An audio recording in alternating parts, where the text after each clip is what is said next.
Welcome back, gang. It's Deltia from Deltiasgaming.com. Look, Baldur's Gate 3 is just about to launch August 3rd, and it's an extremely complex game. It took me over 100 hours to wrap my head around. It uses Dungeons & Dragons 5th edition, and I'm not very familiar with it. Do not let that stop you from playing this game. It is fantastic, and I'm going to tell you 10 tips I wish I knew before I started playing. And do me a big favor, if you get anything out of this, hit that thumbs up, subscribe for more Baldur's Gate 3 content, check the links in the descriptions below. We got 1,000 guides and builds, probably not 1,000, but 100 to get you started in Baldur's Gate 3, what you need to know.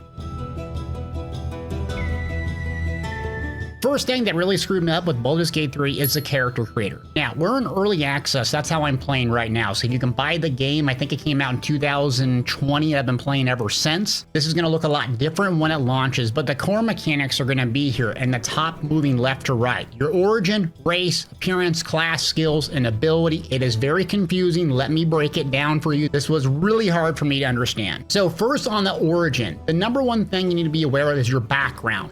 You have a lot of different options to select. I'm like, what does background actually do for you? I'm glad you asked. It gives you proficiency bonuses. What do proficiency bonuses do? They're actually related to skills.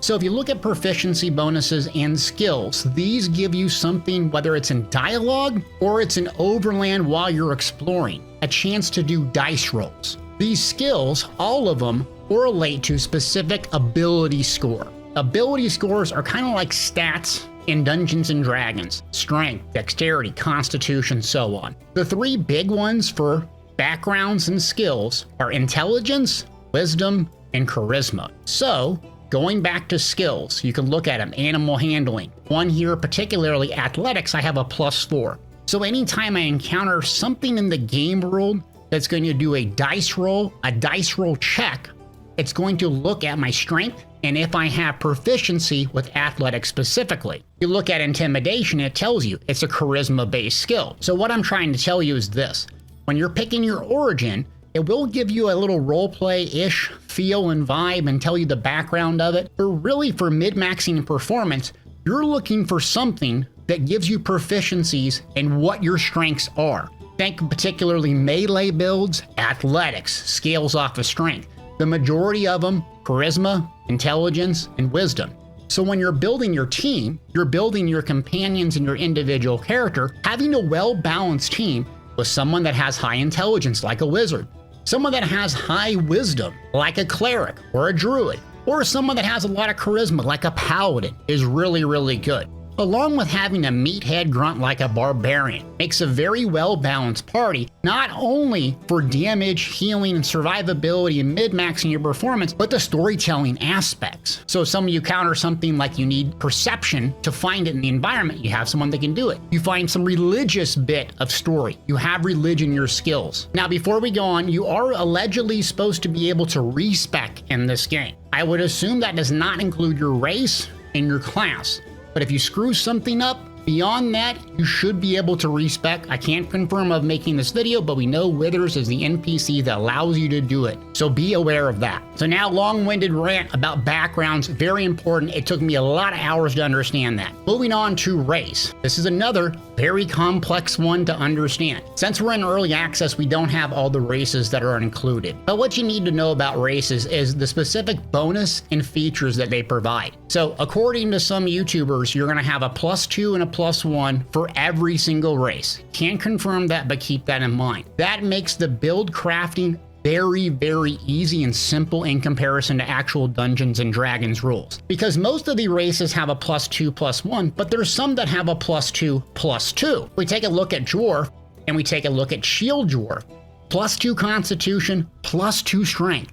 This is absolutely incredible for a fighter, a barbarian. These two things almost force you to use a specific race in its current form, but not so much going forward. So what does race actually do for you? What should you actually pick with a race? I'm glad you asked. The biggest thing you're going to want to look to in your races are the extra features that they have. Like for instance, dark vision. Can see in the dark up to 12 meters. When I first played this game, I'm like, cool, dark vision. Why do you need to see in the dark up to 12 meters? Well, there's a place called the Underdark. And if you don't have this or a light surrounding a specific spell, your chance to hit is absolutely minimal. It completely tanks your damage. So I was using a paladin human that didn't have dark vision. Our team and our party didn't have anything equipped. I went from hit chance around 50% to 16.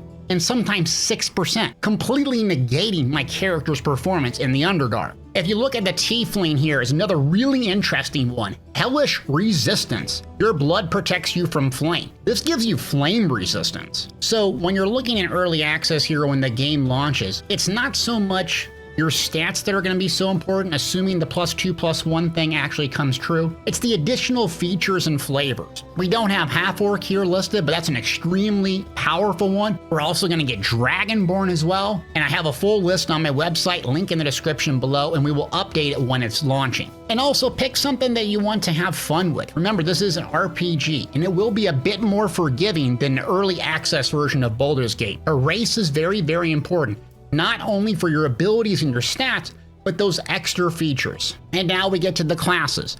Early access window here, we're gonna get one additional one, and that's gonna be a monk. What class should you pick and why?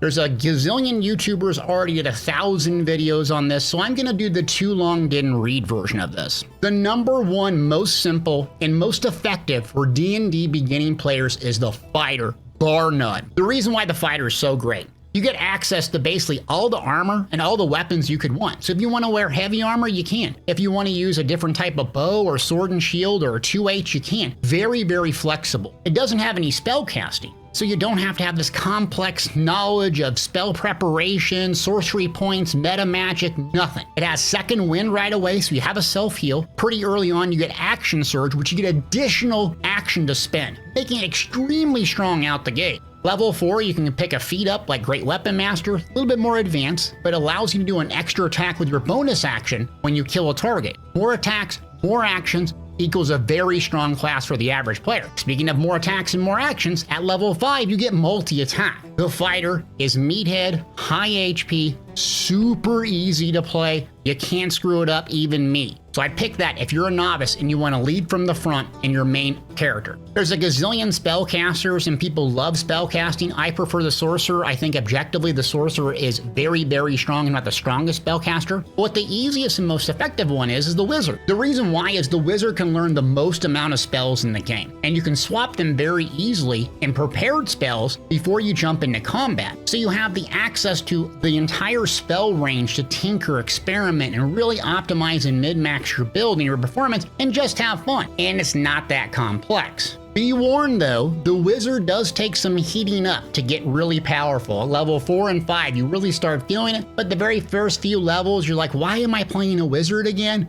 It does get more powerful later on. For the best upfront fighter, I highly recommend a barbarian. It's a little more complex than a fighter, not that much, but it's a lot flashier. You wear medium armor, you hit extremely hard, and you have a mechanic called Rage and/or Frenzy when you pick your subclass. It's a flashier, harder hitting melee class for people that love being up close and aggressive. It rewards that behavior and I absolutely love it. Probably what I'm gonna pick as a half-orc when the game launches. Ranger and Rogue are your typical sneaky dexterity based classes. I prefer the Rogue playing as a thief. You have a lot of outside utility with the Rogue, whether it's lockpicking, stealing from merchants and vendors, then selling them back for a profit. You're almost always going to want to have a rogue in your party. There is a companion that will do this for you, but it's vital to have someone like this you can swap in and out, and I prefer the rogue. And last but not least, I'll go most interesting. Wild shaping with the druid is actually really, really fun. Turning into extra critters, you have a lot of group utility,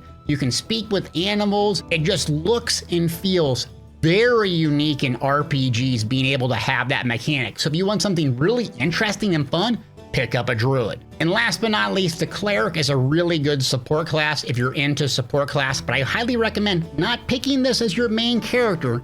You're most likely going to want a damage dealer unless you're relying on companions entirely for damage. And those are my recommendations for classes. Before I make this video 4 hours long, I'm not going to go over how abilities work, or this would be an extremely long video. I have builds for every single class. Check my website, Deltiasgaming.com. But that will give you a good idea of kind of what character you want to pick, what class, what your background, origins, and skills do. That's only one tip. We got to keep the title with 10. Moving on to number 2, I think. Number 2 is max level and leveling, and what you need to understand about the game when it launches. I'm in game here with my max level characters, which is 5 in early access. You're going to have access to level 12 characters when this launches, but do not expect that to come very quickly. It's going to take you a long time to get to level 12. How leveling works currently up to level 5 of my experience is very similar to Dungeons and Dragons. Each class gets to pick a subclass, which gives you a little bit of features. Sometimes you can pick it at level 1, sometimes 2 or 3, or sometimes like a paladin you have to do a specific mechanic for Oathbreaker in order to get this. You don't really start getting big massive decisions in my opinion until you're around level 4. At level 4, you get an option to increase your ability score or a feat or a feature. Most generally, people are just going to increase their primary ability score.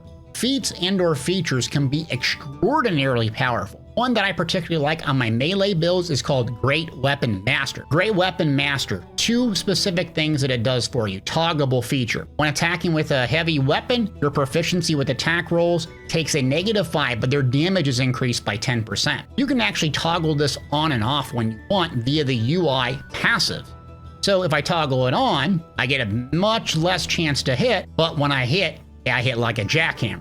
And if I want more consistency, I can turn it off, but I'm not going to be able to get that extra oomph 10 damage. Great Weapon Master also has a second component to it. When you kill or crit somebody, you get a chance to use your bonus action as another attack. This is extraordinarily strong. You also can pick up different classes as the initiate feat, and it can be very, very complex. Rogues can pick up Dual Wielder as well, allowing them to equip rapiers, allowing them to do a lot more damage, and so on and so forth. Just realize at level 4, there is a critical choice. If you don't know what to do, increase your primary ability. It's never a downside to increase that. Increase that to increase the effectiveness of your spells and or abilities and better chance to land. At level 5, you get some heavy hitting options. Spellcasters are going to get tier 3 spells. Specific classes are going to get multi-attack, allowing them to attack twice in a specific turn. And that's when you really start feeling powerful. So expect big jumps in power at level 4 and 5. Another thing to factor into the game and the experience earned. It's very similar in my opinion to Divinity's Original Sin 2, in that you're rewarded for combat heavy things versus dialogue. For instance, if you get into a narrative point where you have to either fight it out or you can skip it with the dice roll. Typically you get a much greater experience gain for just killing everything versus skipping it with the dice roll. So be aware, if you're trying to beeline and go through the story and get to level 12 as fast as possible so you can mid-max and do everything you want to do at endgame, most likely you're going to have to be combat focused versus dialogue focused. And I'm not telling you to do that one or the other, but just realize you're rewarded a lot more for combat and killing pretty much everything than doing dialogue. 12 is the max level, and you can respec and re-roll. Speaking of respecing and re-rolling, inside your camp, you're going to get this NPC called Withers right here. And this guy will allow you to resurrect fallen allies, and he also will allow you to respec. In early access, you're not going to be able to do this quite yet. But Withers can be found very early in the game and is quite easy to access. So if we take a look at the overland map, and this might change a little bit on launch, but roadside cliff on the east here, there's going to be an area, there'll be kind of a little ambush up top here. And I'm not going to spoil that for you, but up here you'll be able to enter this little tomb-ish area. And that will launch the quest chain to unlock Withers. I've actually skipped over it before and completely didn't even get this companion in, and I had someone die in my party and I couldn't resurrect them. I just had to move on. So you want to get Withers, not only for respecking, but the chance to resurrect your ally when they've fallen permanently in combat, which is super annoying. And just realize, if you screw something up during the leveling process, and you will, because we all do, you'll be able to respec, experiment when the game goes live. Next up is number 3, and that's companions. So companions in general are recruited from the outset of the game. You kind of stumble upon them during the introduction, and they're kind of scattered out throughout the opening part of the game, and they're very, very helpful. So you're going to want to pick companions that kind of fit and mid-max your party and performance, but also companions that fit kind of what you're trying to do if you're going to play a Paragon or a Renegade using a Mass Effect term. Good guy or bad guy or somewhat morally gray. Let me go through them really quick in case you're interested. Lysel, fighter, big carry, big damage, strongest companion out the gate, great melee, great range. she's a feisty one. If you're gonna play as someone who loves to save all the little lambs and do all the nice things, Lysel probably ain't gonna be the one for you. But if you want a sturdy, strong warrior that loves aggression, she's in your party. Asterion is a rogue who can steal, pickpocket, and actually does really good in combat. I like to play him as a thief subclass, using dual wield, up close, sneaky, melee, and the fact that he can pickpocket, steal, provide a lot of damage on demand makes him a great one. This one he's actually a fan favorite, and people love his story. I'm not going to spoil it for you here. But in all my playthroughs, when I'm just playing solo, I almost always use Asterion just because he has great utility and big damage with dual wield. Next up is Shadowheart. She's a cleric, and she's a support class, really. So she has healing, crowd control, and spellcasting. The downside about her as a cleric is she has kind of a wonky subclass that you really can't get out of in early access. So hopefully if you can respec her, you can use light domain and do much better with her. But she is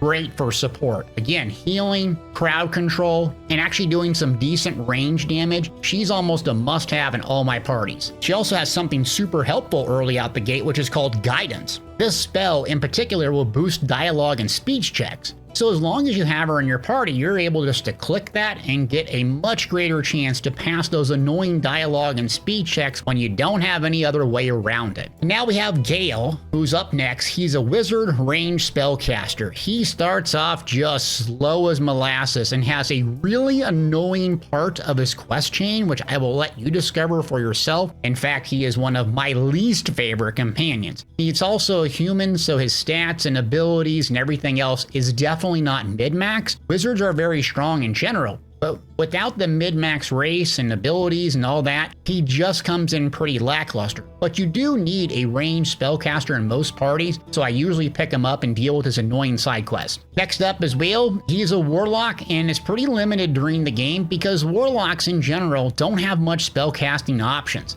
They just sit around and do Eldritch Blast and Hex over and over and over. His story is actually getting rewritten, so I'm really interested to see what happens when this launches August 3rd and how it's going to be different. So I consider him usually on the bench, something that I don't use particularly, but I actually did like his initial story, so we'll see how it gets better. Next up is Karlach, a barbarian. She's a launch day companion. You actually get introduced to her on a side quest, and you ask her, hey, let's travel together, but she declines and moves on. And I assume this is the point when she can actually join your party. She is going to be pretty nasty as a barbarian, and will most likely be someone really strong in the game, but you're going to want to pick her up most likely if your character is a range or a caster. So how I typically play this, if I'm playing a meathead melee class, I leave Lysel on the bench and I pick up Asterion, Shadowheart, and then one of the spellcasters, begrudgingly Gale. If I'm not playing a meathead fighter or barbarian, I always pick up Lysel, Asterion, and Shadowheart. Now, allegedly, we're supposed to be able to respec and re-roll these companions when this game launches, which seems kind of odd considering that Lysel is a Githyanki fighter.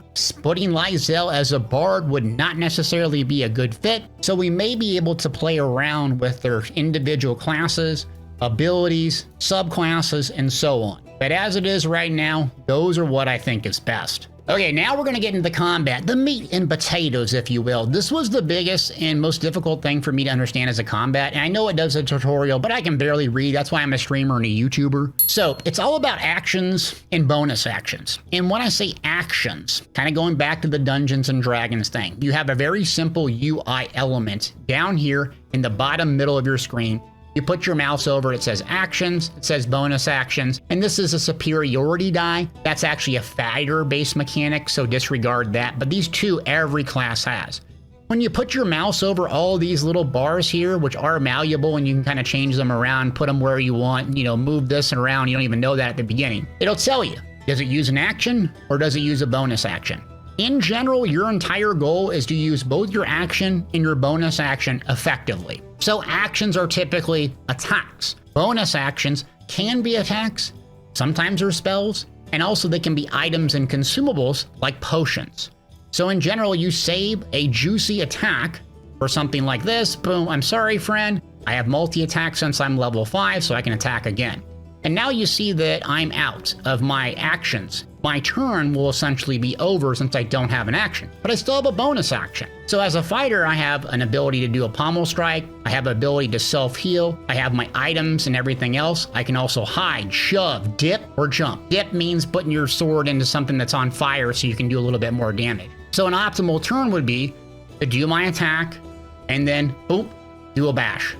Now I'm out of all my resources, all of my action resources, and that's my turn. Let's look at a little bit more complex one here, and that's a bard. So if you look at my toolbar here, it looks a little bit different now. I have an action, bonus action, bardic inspiration. I have spell slots, 1, 2, and 3. So what am I gonna do and why? Well, the basic general premise is still the same. Actions, which are consumed by spells, along with attacks. It's a little bit more complicated as a spellcaster, but it's roughly the same. So on a bard, I can actually use a bonus action, combat inspiration, to inspire an ally with valor to go above and beyond, blah, blah, blah. They can add a 1d8 bonus to their next attack roll. So that's really effective to use my bonus action. So I'm gonna cast it on Tav here. Now that's done. And now I have an action. So what do I want to use that for? I'm going to use it for a knockback to punt this fighter back off of me. And that's going to be Thunder Wave. Now, the UI gets a little bit more complicated. Since you have access to level 1, 2, and 3 spells, they get a little bit better as they go. You can pick. So you can do a big, huge, heavy hitter one that shows and scales the damage. You can do a little bit less, or just a beginner one. Your goal is basically to have at least one in the tank remaining for when you most need it, and usually firing off a big nuke at the start of the combat when things are fresh and you can really get off a huge attack. But usually leave a one in the bank here. So I'm gonna do a Thunder Wave here to knock them back. Boom, I got a cool animation, and you can see it consumed a level 1 spell slot, and then bonus action are done. I have Barbaric Inspiration or Bardic Inspiration. All I can do is play my lovely little lute here just for RP fun. My turn's over. Okay, we're in a battle here to illustrate this point a little bit more clearly. If you look at the top of the UI, it'll tell you left from right whose turn it is and kind of display their overall health. This is useful to know who to target, because ultimately you want your allies to go first. And this is on initiate roll, and who it decides is based on a dice roll as you enter combat. If you're surprised, there's all sorts of different mechanics. But if I'm looking at this, I'd want my allies to go next, so this would be the primary target I'd like to take out first. You can see my rolls here and so forth. I'm gonna use a little cheesy strat here. I open up my inventory with the I key. I press the tab key and it opens up the entire inventory. That's useful so I can sort by consumables. Let's just show the party's inventory, sort by type, and we're gonna get invisibility. We got all sorts of potions here. I'm gonna grab the Elixir of Hill Giant Strength. I'm gonna chug that. That consumable item you see here, consume my bonus action. And now I'm gonna go with an attack. 60% chance to hit. Boom. I get multi-attack since I'm level 5. Boom. Now, you'll see here, this Great Weapon Master bonus actually lights up. I consume my bonus action, but this is a level 4 feat I was talking about a little bit earlier. Since I'm a fighter, not only can I use a bonus action, not only can I multi-attack, I can action search. And boom. You can see right here, it gives me another action. And this is what separates some of the classes in the early parts of the game from being weak and or super, super powerful, is being able to take multiple actions. Now, for some reason, the game's bugging out, so I'm just gonna switch to a bow just by clicking that, and then boom. And guess what? Multi-attack. And so if you were looking at this, you're like, how is this guy attacking so often? This will come a little bit later in the game, but always make most use of your actions and bonus actions. Rogues get a couple of bonus actions. Sort get a thing called meta magic where you can manipulate spells and cast them a couple different times. So every class has a unique way to use it. Like the druid can use the bonus action to wild shape. Look at the bottom of the tooltip, put your mouse over something. It's not very intuitive, but you'll pick it up if I can. Moving on to another one, and that's understanding combat movement. So while we're in the same fight, let me explain combat movement. Now, when you enter a turn-based mode, you can actually enter it in the bottom right when you want outside of combat just by clicking the button. And then we have that UI element left to right at the top, right? And you'll see by just dragging your mouse without left clicking, it kind of tells you how far you can move and then you can kind of angle the camera and see. I'm going to hit the W key and go up here.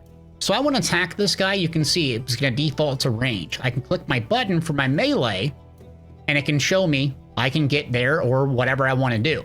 Now, what I want to do is actually use my maximum amount of movement, which is a resource, to get to the edge as far as I can. If I put it over here at the ledge, you'll see it's red, meaning I can't move anymore. I'm going to do just to the edge there, and you can see the UI element, the blue is gone. It's very, very simple to understand, but that's another UI element telling you about movement. Now, there's more to movement in a second, so let me take a turn. Okay, now we're in the same fight, and I've got engaged here. So you can see this person right here. It shows exactly what's going on with them. Now, if I try to move away, you'll notice that there is a red little arrow. That's the attack of opportunity. What that means is you're engaged with an opponent. If you move away from them, they're just going to hit you. How you avoid that is this little thing here. Where is it at? I never click it. Disengage. That does take an action. So typically most people will just stay and engage with the target or try to knock it back, try to CC it rather than burn an action to run away from it. So that arrow, there's multiple, if you're engaged with multiple targets, will tell you that. You also see there's a blue little line, so you're going to be moving over blood. There's a couple other lines that will tell you information. Yellow, that means there's like a negative effect on the ground.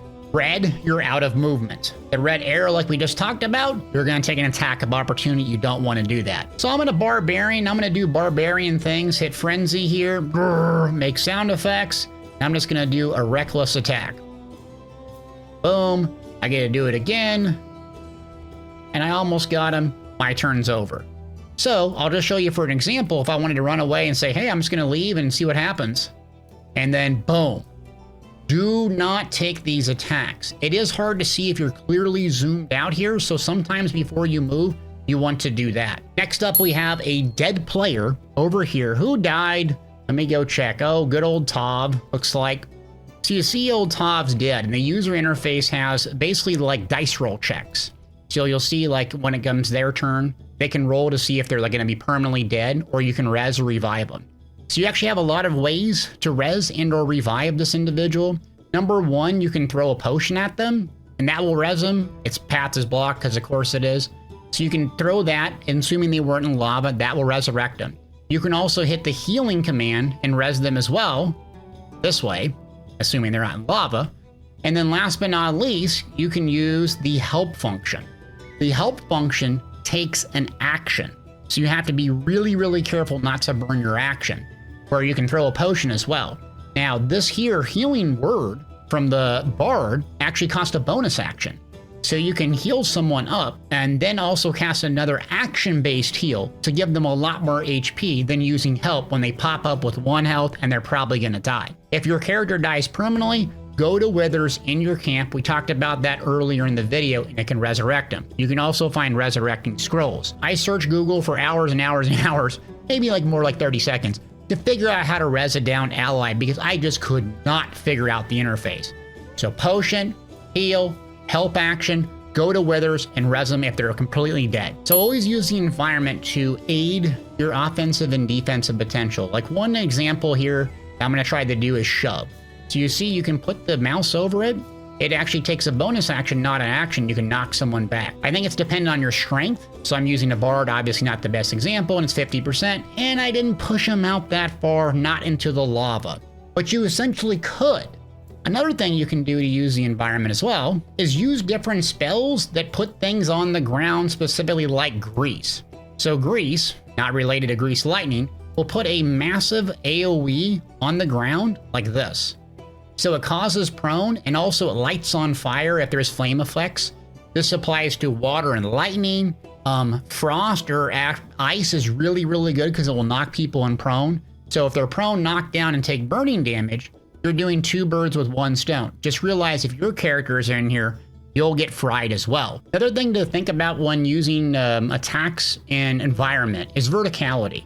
So if I do a range attack here with my fighter and I target N7, you can see in the top middle section, it'll say high ground. That will give you a better chance to hit, much better, and also give you a little bit more damage. So when you're setting up your characters and you're about to engage, always think, can I get higher, especially with range classes? Spells like Misty Step, which you unlock pretty early in the game, will allow you to get a height advantage, especially on wizards and so forth, or just sneaking and starting combat from an advantage. Very, very important for your survivability and damage. Number 8 is up next, and how to increase dialogue chances. We talked about this quite a bit, but the simplest way is the spell Guidance. Guidance will give you an advantage, and you can bring Shadowheart along as a companion to always have this active. There's also a silver pendant that you get early in the game that will also have the guidance spell attached with it. So that's a really easy way to do it. Another easy way to do it is who initiates the dialogue factors in their skills and proficiencies. So let's play you're playing your main character, a strength-based half-orc barbarian with tons of strength, low IQ, kind of like myself. You don't want them leading the conversation. You want to pick the bard that has super high charisma and all sorts of fancy abilities and tricks to influence and persuade and intimidate players. So just realize you want to bring that guidance spell along with you, and you want to initiate combat. The situation dictates if you want to have a higher percentage chance dice roll to actually pass. So inventory management is a thing in this game like any other RPG. You need to be aware of how to deal with it so you're not spending 90% of your gameplay just chucking and trying to sell items. So first thing up is going to camp. Can do it one of two different ways. Down here in rest and restore, which requires resources, or you can hit the map key and then go to camp up here. Since I'm not intending on resting, I'm just going to click the camp key in the top right of my map. Once I go to camp, I have a Traveler's Chest. Now I'm playing with 3 other players. They're not available right now, so I'm controlling their characters. But you get a Traveler's Chest. This is essentially your bank, okay? Now your inventory is a bit clunky. You can sort it right here by sort by latest, value, weight, and type. Typically I do weight when I'm back in the camp, because then I can crack open this thing and then just chuck things that I'm not going to use and wait to sell it a bit later. There's also a really useful thing by hitting the tab key. Talked about this a little bit earlier, but tab brings up everybody's inventory. So you can kind of get a really nice screenshot of what everybody's equipping, what everybody has, and then quickly swap items. You can also see down here the weight that you can carry. So one player over here, oh good old Tav, is a bit heavy. So we're just going to swap some stuff to our bard to take a little bit of load off of them. Boom, easy peasy. You go back to your main character by hitting tab and then I, and then what you can do is show party inventory, and then you can expand the inventory and sort it. So if you want just an isolated view, like, hey, I need a potion, I need to see where this weapon piece is, you can do this and quickly swap. But typically I go with the tab key, sort the whole thing, and then basically swap a bunch of items as I see fit. Another really important thing is, let's say you got to go sell stuff and you're going to come back here and you've been loading this thing up. For instance, one thing you can do is right click on an item and then send to camp. And you can see pops up right here. So if I take all this stuff, I'm almost encumbered. But you can cheese this by hitting map, leave camp, and let's say you're parked right on top of a vendor. So you park right on top of a vendor. You go back to camp by hitting the map key because you're not going to be moving that far. Who cares if you're encumbered? Grab all of your crap that you're going to want to sell. 300 pounds on your back. Leave camp. Sell it. An extra tip for you. Just have Asterion go around in stealth and steal it all back. Big brain. I think we're just about done. Bear with me. Couple more things to go over. In fact, I think number 10 is what we're on, and that's start combat in stealth if you can. So by default, stealth does a bunch of things for you. It could be its own entire video, but the C key is how you start in stealth. You can see basically people's line of sight, that big, huge red box. So once you're in combat or you're approaching an engagement, just because you go in the red box doesn't mean you're going to be found out. You'll have to do a dice roll. Based on abilities and skill proficiencies and so forth, you'll have a roll and a chance to evade or be discovered. Now, something easy you can do is Shift C. This will put everybody in your party in stealth. You can see hiding successful. Of course, Tav saved it.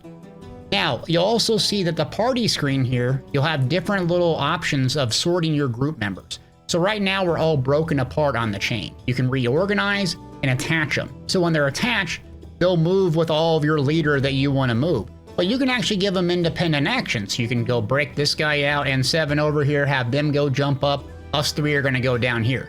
This is really useful like when you want to engage and you know there's going to be a heavy fight coming, but you have a bunch of casters. And let's say you got the 2 melee meatheads up front. So we'll put Lucky over here with my fighter, old Tav here in the back. So I'll put the caster up here. I'll put the bard up here. I'll put them both in stealth.